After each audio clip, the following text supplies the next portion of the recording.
자리에서 일어나셔서 하나님의 말씀 받겠습니다. 하나님의 말씀은 구약성경 창세기 3장 8절부터 10절입니다. 한 목소리로 같이 읽겠습니다. 그들이 그날 밤에 불때에 동산에 거니시니 여호와 하나님의 소리를 듣고 아담과 그의 아내가 여호와 하나님의 낯을 피하여 동산나무 사이에 숨은지라. 여호와 하나님이 아담을 부르시며 그에게 이르시되 내가 어디 있느냐. 이르되 내가 동산에 하나님의 소리를 듣고 내가 벗었으므로 두려워하여 숨었나이다. 이는 살아계신 하나님의 말씀입니다. 아멘. 앉겠습니다.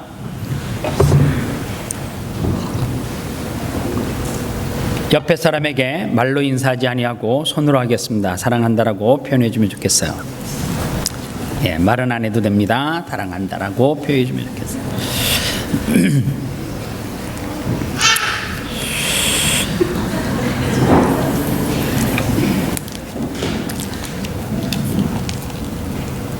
두려움, 이 제목으로 말씀을 전하겠습니다.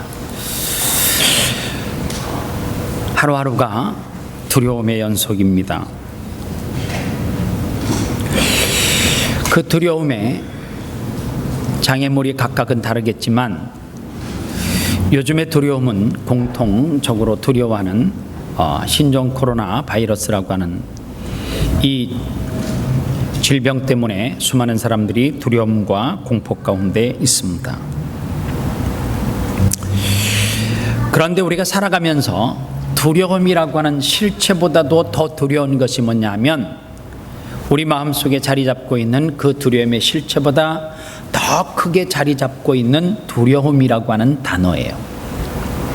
두려움이라고 하는 이 단어를 사전에서 찾아보니까 위험을 느껴 마음이 불안하고 조심스러운 느낌, 이것이 두려움이에요. 마음이 불안하고 조심스러운 느낌, 이것이 두려움이라고 하면 요즘이 저와 여러분들의 마음이 그런 것 같아요. 조국 대한민국의 대부분의 교회들은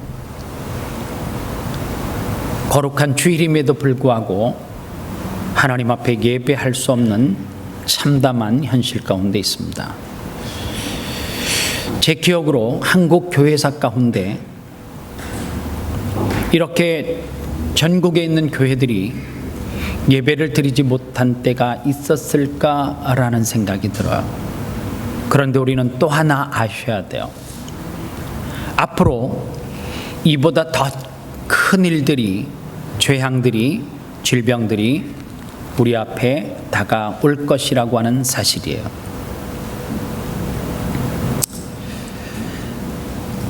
제 동기들은 제가 대구에서 활동을 많이 하고 사역을 했기 때문에 대구에서 목회하는 목회자들도 많고 제자들도 많습니다.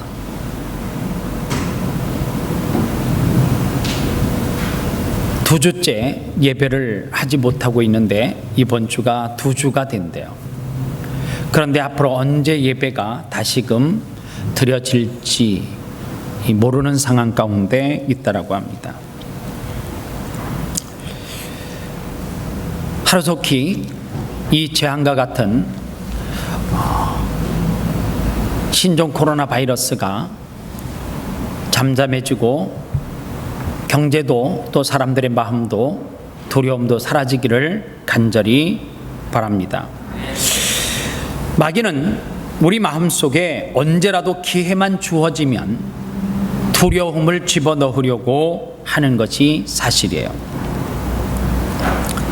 두려움이라고 하는 것은 능력이 있는 사람이나 능력이 없는 사람, 공부를 잘하는 사람이나 공부를 조금 못하는 사람, 그리고 이 땅에 소위 성공했다라고 하는 사람이나 그렇지 못한 사람, 모든 사람이 예외 없이 두려움이라고 하는 이 불안함이 자리를 잡고 있습니다.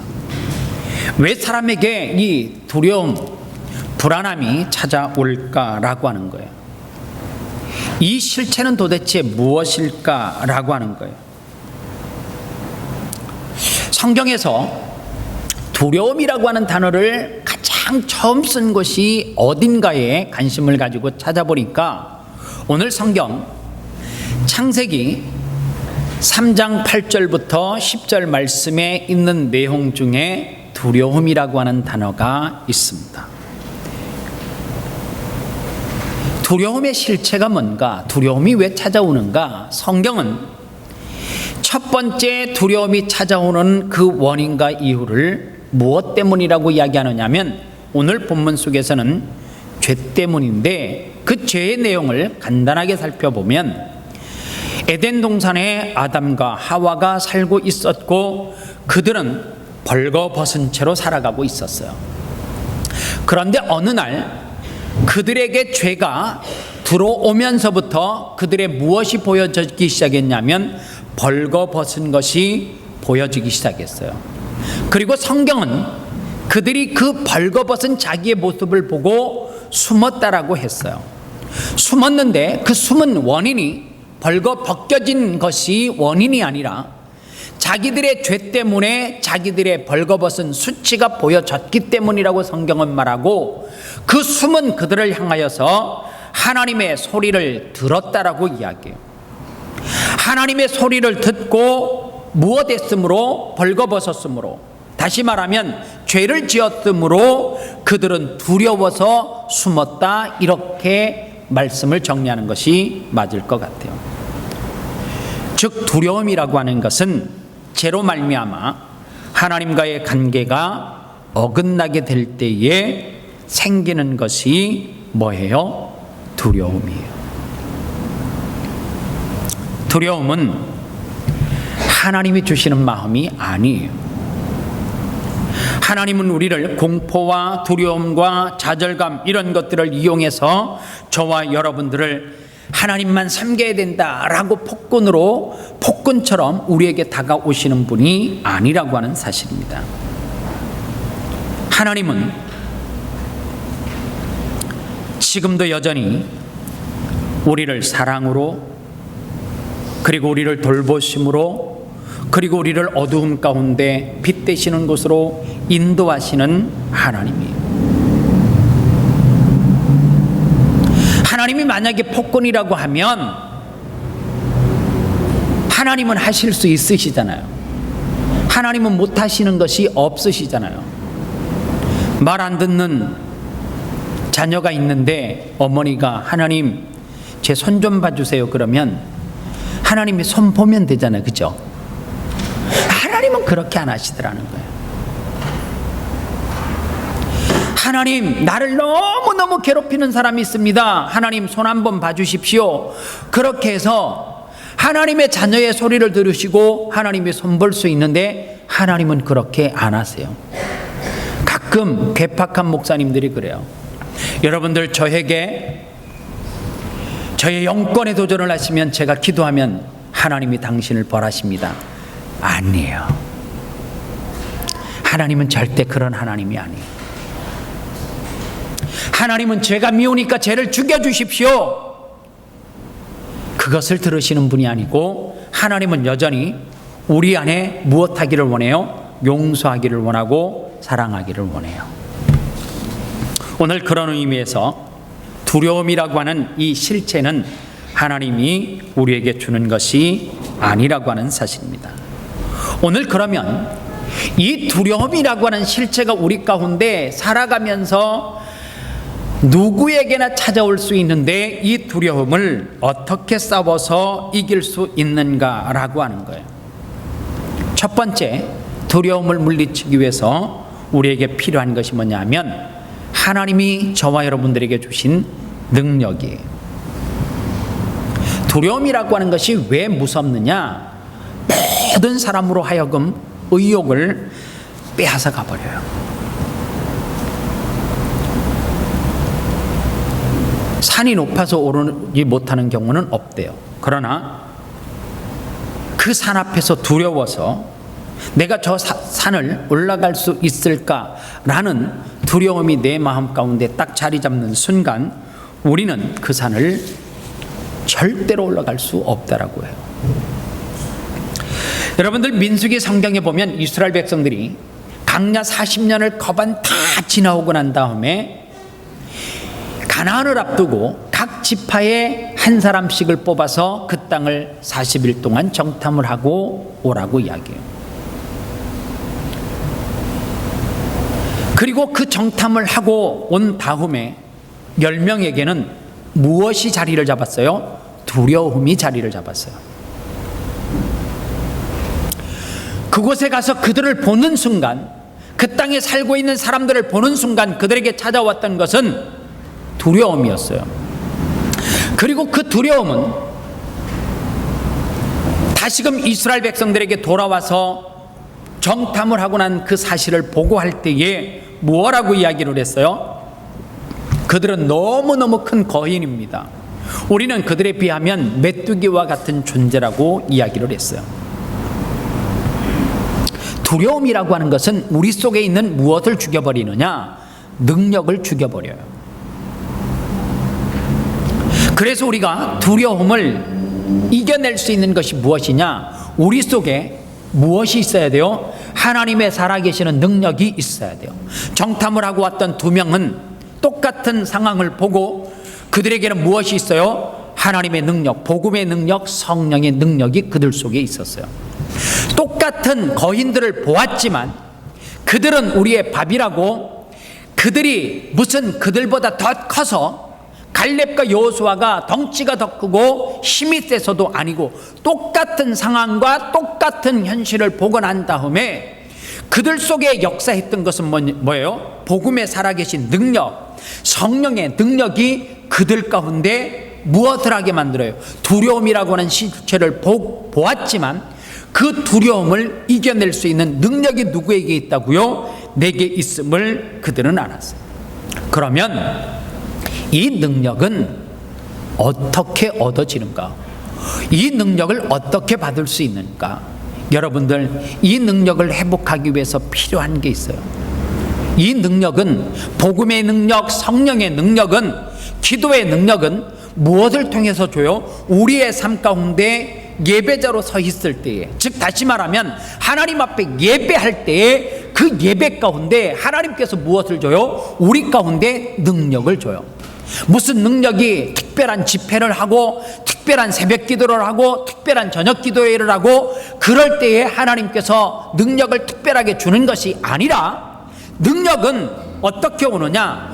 복음에 살아있는 그 능력을 믿고, 성령의 능력을 믿고, 내 삶 가운데 차를 운전하고 가는 가운데, 내가 직장에서 일하는 가운데 무엇을 하면 하나님 앞에 예배자로 서 있을 때에 하나님은 우리의 삶 가운데 무엇을 줘요? 능력을 준다라고 하는 사실입니다. 우리는 삶 가운데로 돌아가면 무늬만 크리스찬이에요. 크리스찬의 흉내만 내요.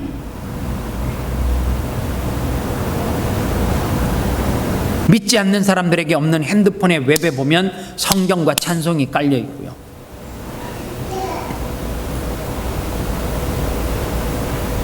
그리고 가끔 보면 카톡에 교회 예배하는 배경사진이 있고요.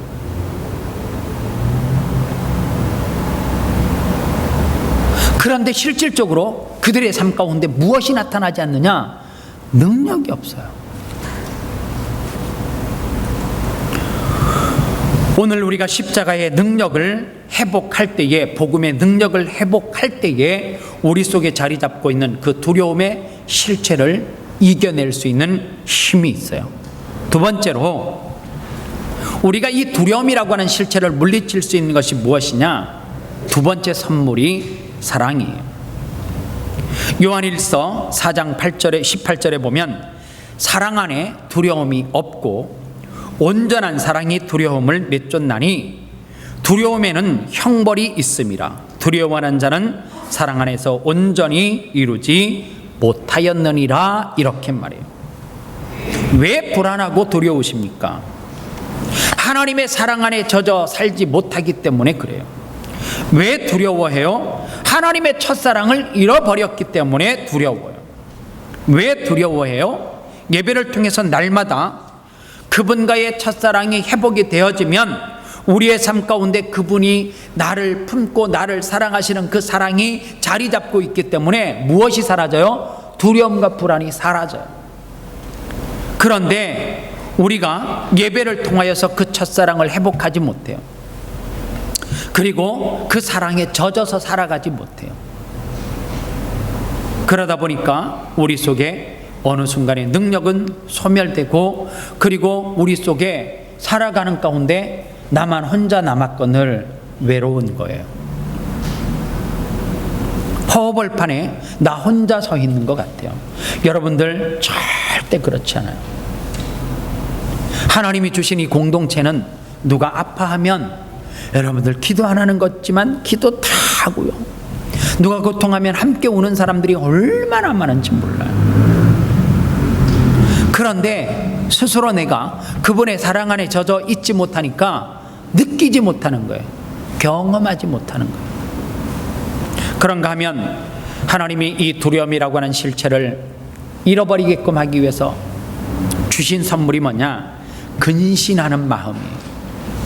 여러분들, 이 근신하는 마음이라고 하는 이 단어는 흔하게 쓰는 단어가 아니에요. 그래서 신학자들이 이 근신하는 마음이라고 하는 것을 어떻게 번역했는가를 보니까 두 가지 정도로 정리를 해서 보면, 근신하는 마음은 자제한다는 것이고 하나님의 뜻과 반대되는 우리의 모든 욕구에 스스로 제어를 하는 것이 근신하는 마음이래요. 또 하나는 근신하는 마음이라고 하는 것은 일시적인 것이 아니라 오랜 훈련을 통해서 성품화되는 마음, 즉 성화되는 마음을 이야기해요. 그래서 이 근신하는 마음이라고 하는 단어를 가지고 여러분들에게 근신하는 마음으로 사십시오, 그렇게 하면 이해가 안 될 것 같아서 너무 적합한 단어가 뭐냐면, 근신하는 마음은 한마디로 말하면 절제하는 마음이에요. 성령의 9가지 열매 가운데 절제라고 하는 열매가 있어요. 즉 다시 말하면 우리의 마음 가운데 근신하는 마음, 절제하는 마음이 있어야 돼요. 이것이 있으려고 하면 무엇을 버려야 돼요? 욕심, 탐욕을 버려야 돼요. 탐욕을 버리지 않으면 근신하는 마음, 절제하는 마음, 이것이 우리 속에 자리 잡을 수 없다라고 하는 사실입니다. 오늘 그러면 하나님이 주시는 능력, 하나님이 주시는 사랑, 그리고 근신하는 마음, 이 세 가지가 우리의 삶 가운데 균형 잡힌 사람으로 살아가는 사람을 한마디로 말하면 믿음의 사람이다, 이렇게 정리할 수 있어요. 믿음의 사람. 믿음의 사람은 어떻게 살아가느냐? 우리가 선택하는 거예요. 두려움의 마음을 품고 살아갈 것인지, 아니면 하나님이 주시는 선물을 가지고 믿음으로 살아갈 것인지를 우리가 결정해야 된다는 거예요. 옥하는 목사님은 믿음으로 살 것인지 아니면 두려움의 실체 속에 파묻혀서 살 것인지를 무엇으로 설명했느냐 하면, 여러분들 놀이터에 가면 어린아이들이 타는 시소 있죠. 시소는 비슷한 몸무게가 타야 돼요. 어느 한쪽이 상대적으로 굉장히 밸런스가 맞지 않게 무거우면 가벼운 사람이 붕 날아가요. 그래서 가끔 아이들 날려버리는 경우가 엄마들이 있잖아요. 그런데 두려움이라는 것과 믿음이라고 하는 것이 균형이 맞춰지지 않으면 어떤 현상이 일어나느냐? 믿음이 막 올라가면 두려움이라고 하는 것은 어떻게 해요? 곤두박질 쳐요. 반대로 두려움이라고 하는 실체가 우리 속에서 자리 잡고 상승하게 되어지면 믿음이 곤두박질 쳐요. 지금의 이 코로나 바이러스의 문제는 뭐냐 하면, 두려움이라고 하는 실체가 너무너무 전 세계적으로 상승 곡선을 긋다 보니까 믿음이 있는 사람이 곤두박질 치는 거예요. 이 두려움의 실체가 상승하면서 우리 속에 무엇을 다 잊고 살아가느냐 하면 믿음이 사라져요. 이번 한 주간 동안 내가 책상에서 매 순간순간 고민을 하다가 토요일날 장로님들한테 전화를 했어요. 장로님, 우리는 밥을 먹어야 되는 거예요? 말아야 되는 거예요? 우리는 예배를 어떻게 해야 되는 거예요? 주보를 못 만들고 뭔가 결정을 해야 되는데 도저히 답이 안 나와요. 그런데 한편으로 보면 내 속에 그 고민은 수도 없이 토요일 밤 늦게까지 있는데, 시소로 말하면 두려움이라고 하는 실체가 상승하면서 내 속에 그 두려움 때문에 무엇이요? 믿음이 작동하지 않고 기도하지 않는 내 모습을 발견하게 되어지더라고 하는 사실입니다. 여러분들, 우리의 삶은 마치 이 시소처럼 왔다 갔다 해요. 여러분들 시편 27편에 보면 다윗의 이런 모습이 있어요. 이게 젊은 사람들이 부르는 찬양으로도 나와 있는데, 여호와는 나의 빛이요, 여호와는, 이 말씀이 있잖아요. 다윗이 이렇게 고백해요. 여호와는 나의 빛이요 나의 구원이시니 내가 누구를 두려워하리요, 여호와는 내 생명의 능력이시니 내가 누구를 무서워하리요. 이게 다윗이에요.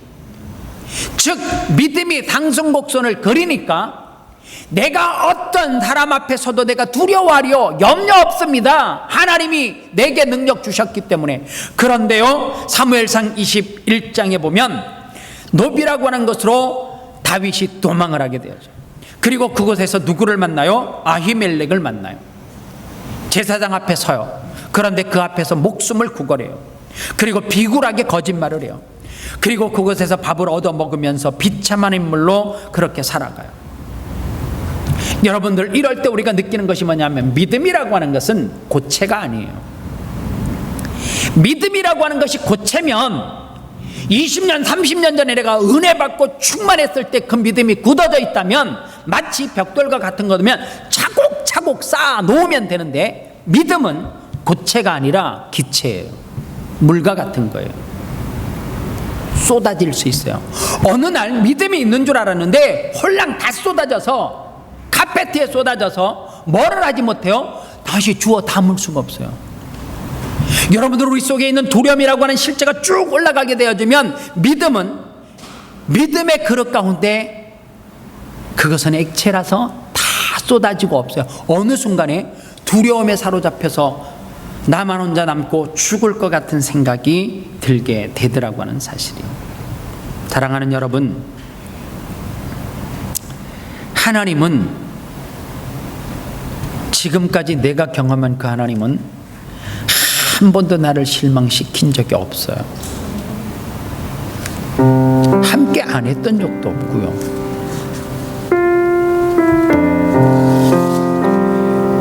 그러면 두려움이라고 하는 것은 지금 현재 우리 속에 있는 것은 사실이잖아요. 이 두려움을 떨쳐버리기 위해서 우리가 어떤 노력을 해야 되느냐? 힘든 나, 고통 가운데 있는 나, 그러나 하나님이 너의 삶 가운데 함께 했었던 그 과거의 것을 기억해내래요. 이스라엘 백성들이 가데스 바네아에서 거인들 앞에 놓고, 나는 메뚜기입니다, 나는 이길 수 없습니다, 그렇게 보고를 듣고 두려워서 떨고 있는 이스라엘 백성들을 향해서 하나님이 대노하셨어요. 분노하셨어요. 왜 하나님이 화가 나셨을까? 왜 택한 백성인 이스라엘 백성들을 보고 그렇게 분노하시고 그들을 싫어하셨을까? 그 이유는 간단해요. 이스라엘 백성들이 40년 동안 광야에서 훈련시켰잖아요. 430년 동안 애굽에서 종살이를 하다가 모세를 통해서 이스라엘 백성을 불러내고, 한 번에 3, 4일 길이면 가나안에 도착할 수 있지만 하나님께서는 이스라엘 백성들에게 훈련이 필요하다 싶어서 광야에서 40년 동안 훈련시키시고 40년 거반 다 돼서 가나안을 바라보고 있을 때에 마지막으로 저 땅을 너희들이 보고 와라. 그러면 이스라엘 백성들을 가운데 대표라는 12명이 그것을 보고 왔을 때 뭐라고 보고했어야 돼요? 하나님 그들을 보니까 그들은 거인이 맞더라고요. 그들은 힘도 너무너무 세고요, 그들의 성은 무너질 것 같지 않습니다. 그러나 주님, 갈렙과 여호수아처럼 뭐라고 말해야 돼요? 그들은 우리의 밥입니다. 왜냐하면 하나님께서 우리가 무엇을 할 수 있어서 여기까지 인도한 것 아닌 것 우리가 증인입니다. 그러면서 홍해를 이야기했어야 되고, 그들은 만나와 메추라기를 이야기했어야 되고, 불기둥과 구름기둥을 이야기했어야지 맞아요. 그런데 그들은 두려움이라고 하는 실체가 그들 앞에 딱 놓여져 있을 때 뭐라고 했어요? 우리는 그들에게 비하면 메뚜기와 같은 존재다. 너무 하나님이 화가 난 거예요. 언제 너희들이 힘으로 홍해 건넜어? 언제 너희 힘으로 물이 부족할 때 바위 쳐서 샘 파서 니들이 먹을 것 찾았어?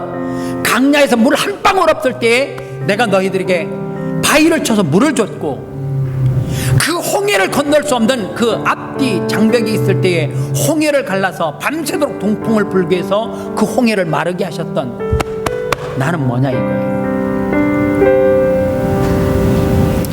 니들이 먹을 거 없다라고 울부짖을 때에, 나를 원망했을 때에 아침마다 자고 일어나면 만나를 내려서 너희들에게 먹을 거 풍성하게 제공했고, 너희들 광야에서 고기 먹다니 그게 인간이냐? 야, 어떻게 적당히 좀 해라.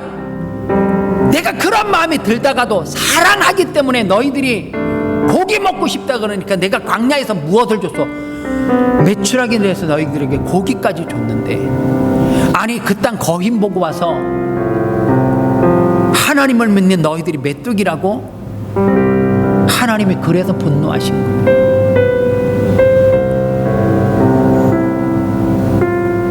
사랑하는 여러분, 인간이기 때문에 어쩔 수 없이 나약해지는 것, 어쩔 수 없이 두려워하는 것은 본능이에요. 루터가 이렇게 말했던 글이 생각이 나요. 새가 내 머리를 날아서 다니는 것은 내가 어떻게 막을 수 있는 방법이 없다는 거예요. 그러나 새가 내 머리에 앉아서 둥지를 트는 것은 네가 막을 수 있지 않냐 그 말이에요. 새가 날아다니는 것을 어떻게 하겠어요? 그렇잖아요? 걔가 얼마나 빠른데 내 머리로 날아다니는 건 뭐 친다고 잡을 수 있어 어떻게 하겠어요? 파리도 못 잡는데. 우리 집에는 파리만 있으면 있잖아요, 나만 찾아요. 우리 집에 파리 전기채도 있고요, 파리 잡는 빨간 채도 때리는 것도 있는데 못 잡어. 아빠 파리 앉았다리면 나를 불러. 칙하면 그냥 손에 들어와. 그냥 툭 하면 있잖아, 파리가 이 안에 있어. 아빠 거짓말이지. 땅에다 탁 치면 파리가 탁 기절을 해요. 어느 날은 아빠 파리가 날아다녀 휙 했는데 날아다니는 파리를 잡는 거예요. 나 무협하는 줄 알았어 내가.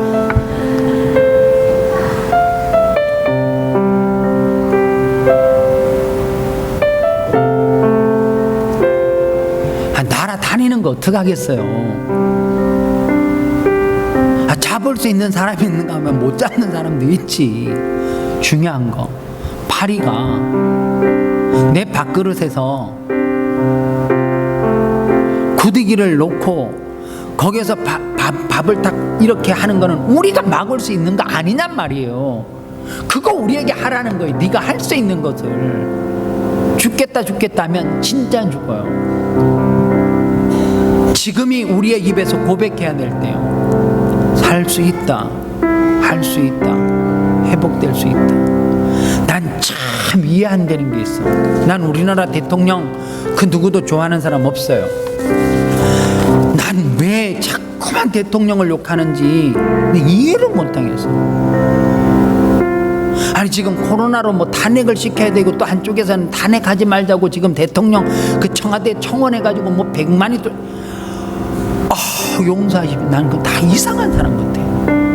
지금은 어떨 때예요? 힘을 모아서, 그렇잖아요? 야, 어느 연예인이 100만 원 했대. 누가 해가지고. 걔가 왜 100만 원을 돈을 보냈는데, 왜 도네이션을 했는데 걔가 왜 폭탄을 맞아? 그 다 폭탄 쓰는 애들은 다 10원도 안 한 애들이야 내가 볼 때. 한 왜 그래요? 무슨 정서가? 걔는 돈이 많으니까 더 많이 해야 돼? 안 하는 치는 뭐고?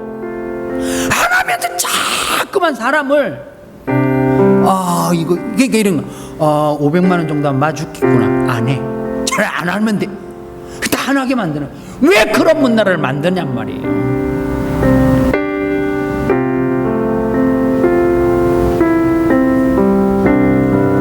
사랑하는 여러분, 비판을 위한 비판을 하지 말고요, 긍정적으로 살았으면 좋겠어요. 하나님, 저는 잘 될 줄 믿어요. 하나님, 저는 위기를 극복할 줄 믿어요. 하나님, 저는 교회가 문을 닫는 거 보고 어느 교회는 닫고 안 닫고 이게 쟤는 왜 열고 얘는 이게 문제가 아니라 가슴이 아픈 거지. 왜요? 하나님, 이것이 우리에게 영적으로 주는 사인은 도대체 무엇인지, 성도들은 이때 어떻게 해야 되는지, 오늘 교회 문을 열고 예배를 드리고 가고 이게 문제가 아니라 하나님, 예배할 수 없는 때가 성경에서 온다라고 하는데 정말 우리에게 맛배기로 보여주시는 것인지. 대구의 어느 교회 집사님이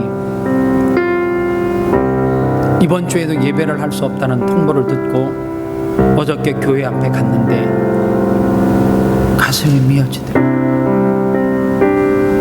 그냥 하염없이 눈물이 나더라고요.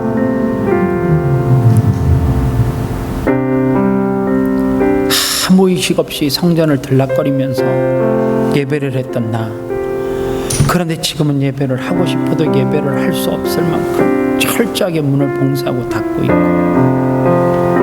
그런데 이것이 언제 끝날지 몰라서 목사님 너무너무 고통스러워. 내가 할 수 있는 게 뭘까? 기도하자. 그래서 같이 기도하자.